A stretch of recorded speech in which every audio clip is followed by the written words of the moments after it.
Hi everyone, this is Kavita Rajbhar and you're watching Commerce Highway. In this lecture, I am going to explain formal organizational structure. Start with meaning. Formal organization is formed by the top level of management. It is also formed when two or more persons come together and they have a common objectives or goals. They are willing to work together to achieve these similar objectives.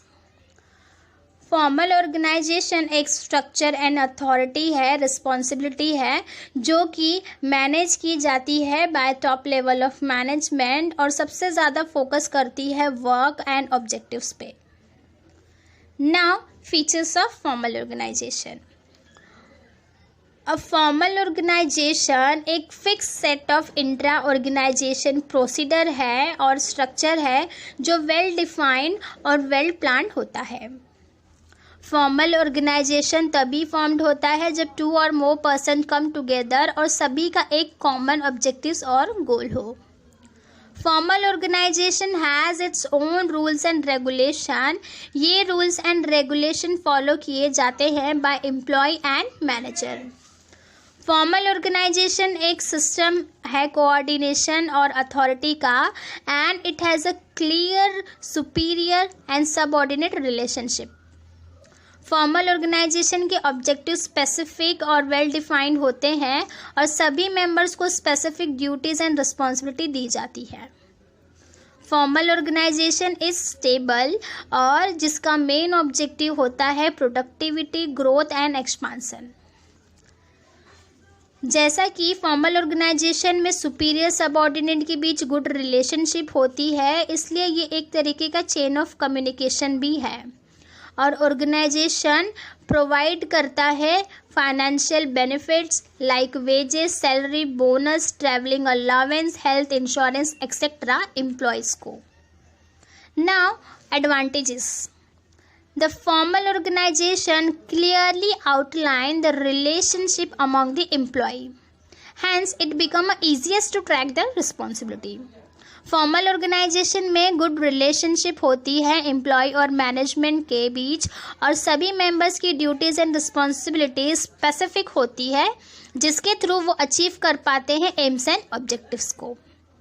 It is chain of command and maintain the unity of command. Formal organisation build होता है with two और more person और सभी एक common goals और objectives के ऊपर ही काम करते हैं और जो कि क्रिएट करता है good environment, unity in organisation. Organisation तभी अपने एम्स एंड ऑब्जेक्टिव्स को अचीव कर पाएंगे जब ऑर्गेनाइजेशन में यूनिटी होगी and they focus on objectives and group of work.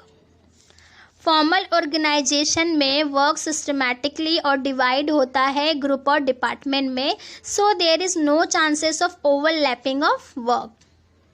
Formal organisation एक चेन ऑफ कमांड है जिसमें ये क्लियर होता है कि कौन किसको रिपोर्ट करेगा.